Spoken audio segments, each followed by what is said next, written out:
کابینەی نۆهەمی حکوومەتی هەرێمی کوردستان لەگەڵ ئەو هەموو ئاستەنگەی بۆی دروستکرا جا هەم لە ناوخۆی هەرێمی کوردستان ئەم لەگەڵ لەلایەن عێراقی شەو بوو بێ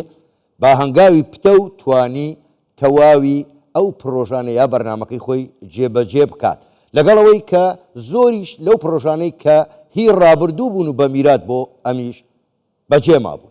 ئێمە ئەم شەو زیاتر لەسەر کەرتی تەندروستی لەگەڵ میوانەکەمان قسە دەکەین کە داخۆ تا چەند کەرتی تەندروستی لە هەرێمی کوردستان چۆتە پێشەوە پرۆژە و بەرنامەکانیان چییە؟ بە میوانداری زۆر بەڕێز دکتۆر سامان بەرزنجی وەزیری تەندروستی حکوومەتی هەرێمی کوردستان ڕاستەوخۆ لە ئەستۆدیۆی ژووری هەواڵ لە لامان میوانەکە دکتۆر زۆر بەخێر بێن زۆر سپاس بۆ بەشداریکردنیشتان لەگەڵمان لەم گەشتەی ژووری هەواڵی کوردستان 24 بەخۆ دەزانی ینی لە سەرەتای کابینەی نۆوە کۆمەڵی ئاستەنجی بۆ دروست کرا هەم لە ناخۆ هەم عێراقیش هیچ جۆرە هاوکاریی نەکرد و بە ئێستاشەوە یەکێک لەو بوارانش کە بە میراتیش بۆ ئێوە مابووە کۆمەڵی کێشەی نەخۆشخانەکان بوون بەڵام پرسیارەکەی من ئەوەیە ینی ئاستی نەخۆشخانەکانی کوردستان ئەگەر بشکرێ جەنابەت ینی بەداتا بە ژمارەش پێم بڵێ من سوپاست دەکەم گەیشتۆتە چیتان کردو لەو بوارەیە؟ دەستان خۆش زۆر سپاس دیارە ئاشکرایە لە هەموو لایە کە خزمەتگوزاری تەندروستی و کەرتی تەندروستی کەرتێکی خزمەتگوزاریە پەیوەندی بە هەموو هاوڵاتی و هەموو تەمەنێک و هەموو ڕێژێک و هەموو کاتێک شەو بە ڕۆژ و پش و هەموو کاتێک بۆیە ئەم کەرتە پێویستی بە ئیدامەدانی بەردەوام هەیە ڕۆژانە جگەلەوەی ئەو سیستەمەی هەیت ئیدامەی بکەی بۆی هەرز نێنیت و تووشی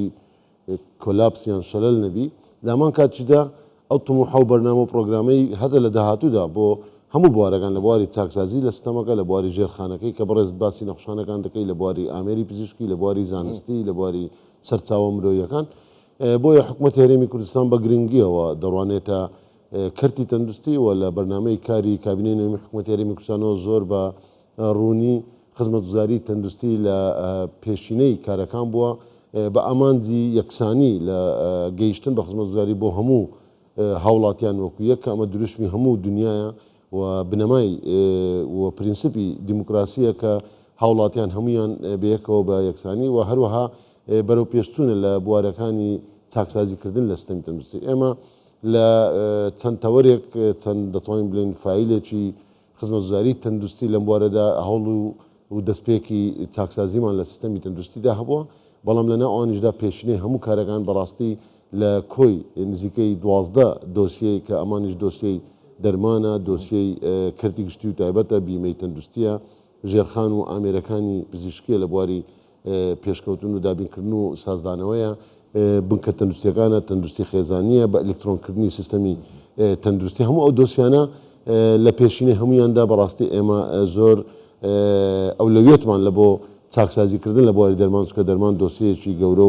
و قورس و ئالۆز بوو بەڵام خۆشبەختانە ماوەیەکی باشە دەستی پێ کردووە ئەمە بۆ ساڵ و نیوێک دەبێت کە دۆسیەی دەرمان چاکسازی زۆر باشی بەخۆی بینیوە بە تایبەتی لە کەرتی تایبەتدا و هەروە ڕێخستنەوەی کەرتی گشتی و تایبەت بۆی هاوڵاتیان کە جێگەی گلەیە کەرتی تایبەت نەبێتە مشەخۆرێک لەسەر کەرتی گشتی و یەکسانی هەبێت و دەرفەت بۆ کەرتی گشتی و کەرتی تایبەت بڕخسێ بە شێوازێک بێت کە لەسەر بەرژەوەندی نەخۆش بێ نەک لەسەر حسابی نەخۆش بێت و هەروەها سیستەمی فریاکەوتنەکان و سیستەمی پۆڵینکردن و پێشوازیکردنی هاوڵاتی کە جێگەی سەرەکی ئەو خزمەتگوزاریە کە هاوڵاتی تێدا گلەی و یان ناڕازیبوون هەبێ زۆرترین ڕازیبوون تێدا بەدەست بێت ژوورەکانی پێشوازی و یان فریاکەوتنەکانە ئەمە چەند دۆسیەکی دیکە کە پەیوەندی بە تەشریعات و یاسا و ڕێنمایی هەیە وەکو بیمەی تەندروستی بڵێ. باشە جەنابی وەزیر ئێوە لەو ماوەی پێشوورە سەردانێکی بریتانیاتان کرد ئامانج لەو سەردانە بۆچی بوو؟ بڵێ طبعاً کەرتی تەندروستی پرسیارێکی زۆر گرنگە بۆی هاوڵاتیانیش تێدا ئاشنا بن جیاواز لە هەموو کەرتەکانی دیکە لەسەر هەموو جیهاندا بە یەک زمانی تێدا هەیە یان یەک کار و مەبدە و دروستم و ئامانجی تێدا هەیە بۆیە دروستکردنی پەیوەندی نێودەوڵەتی و وەرگرتنی شارەزایی و خیبرەی وڵاتانی پێشکەوتوو بە تەکید ئەمە جێگەی بایەخە ئێمە لە ماوەی کابینەی نوێمی حکوومەتی هەرێمی کوردستاندا زۆر سوودمان لەو پەیوەندیانە وەرگرتووە و ئەمە بنەمای کارکردنی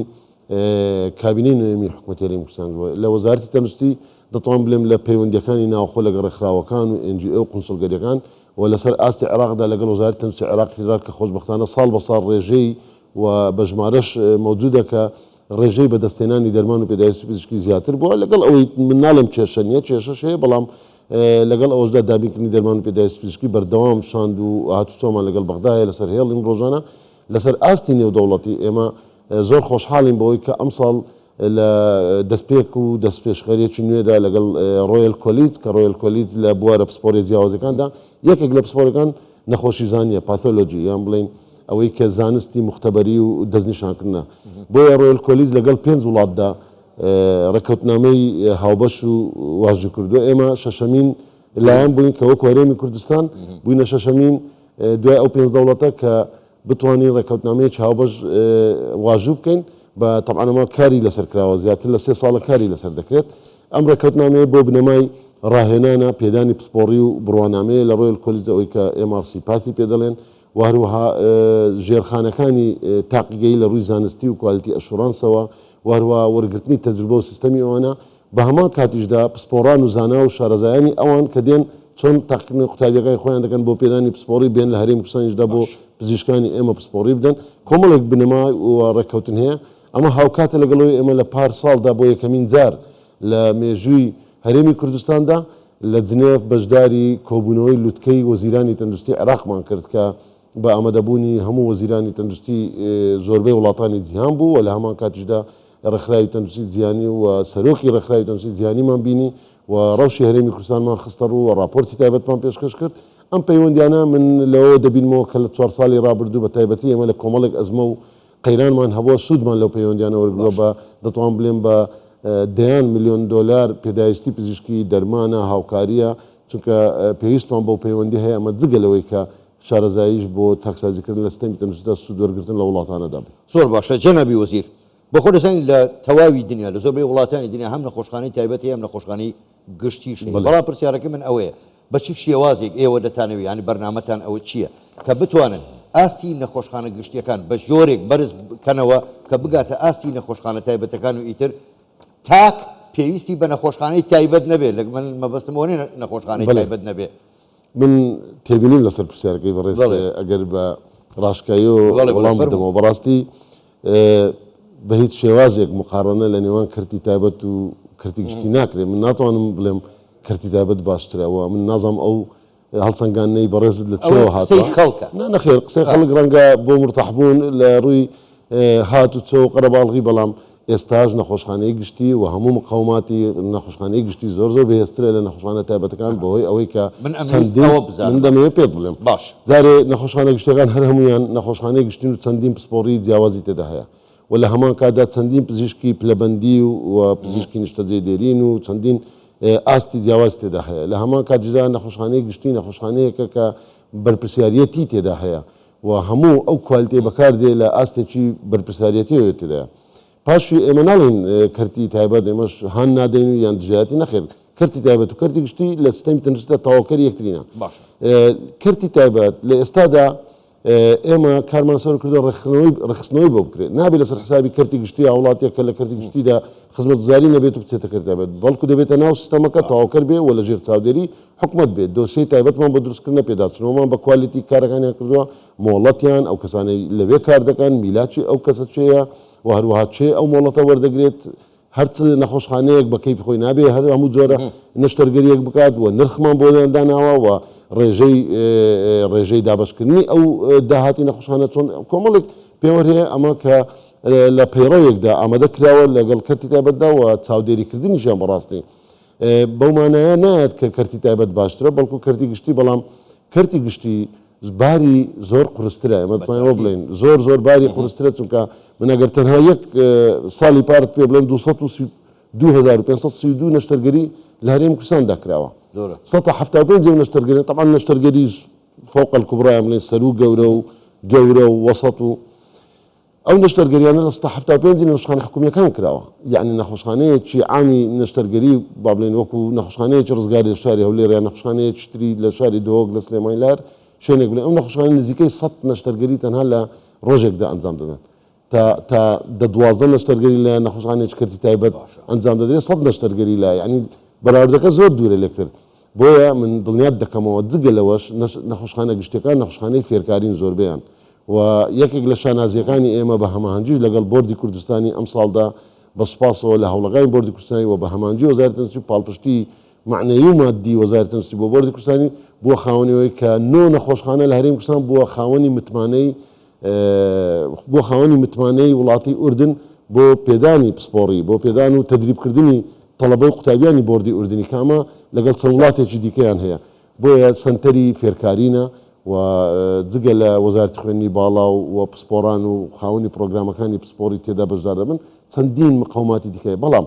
لەگەڵ ئەو فشارەزەرە بڵێ نەخۆشخانەکە لەوانەیە هەندێک پشکنین هەندێک دەرمانی تێدا کورتێنان ببێ یانیش هەندێک جار تووشی گرفتی ئامێر ببین ئەمانە هەیە من کاک دکتۆر ببورە من شتێکی ئیزافەکەم بەڵێ کاک من شتێکشی ئیزافەکەم بەڕاستی ئێستاش چەند پسپۆڕیەکەیە لە کەرتی تایبەتدا هەر نییە بوونی نییە چەندین پسپۆڕیە تەنها لە کەرتی گشتیە بۆرونە تا ڕادەی زیاتر لە ١٩٠ فریاکەوتنەکان کەرتی گشتی دەیکا سووتان بە تەواوەتی 100% لە کەرتی گشتیدا دەکرێت شێرپەنجە و وەرگرتنی کیمیایی یان بڵین چارەسەری کیمیایی و عیلاجەکانی شێرپەنجە 100% لە نەخۆشخانەکانی کەرتی گشتی دەکرێت لە تایبەت لە کەرتی تایبەتدا نییە کیمۆتەراپی بدرێت و هەروە چەندێک غەسلی کلیا زیاتر لە ١٩٠ غەسلی کلیاوی شتنی گرتن لە کەرتی گشتیدا دەکرێت چەندین پسپۆڕی دیکە هەیە سنتەری دڵ و شەبەکە و باڵۆن و زیاتر لە ١٨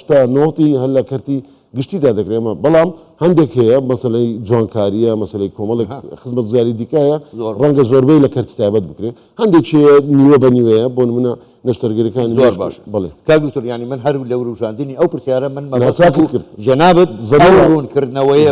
بۆی بە بەرچاوی خەڵک بزانێ کەرتی گشتی لە تەندروستی هەرێمی کوردستان وەزارەتی تەندروستی پێمان باشە چەند کەرتی گشتی باش بێ کەرتی تایبەتیش باش بێت بۆیە چاودێریان دەکەین کاک دکتۆر ئەگەر بەراوردێک بکەین لە نێوان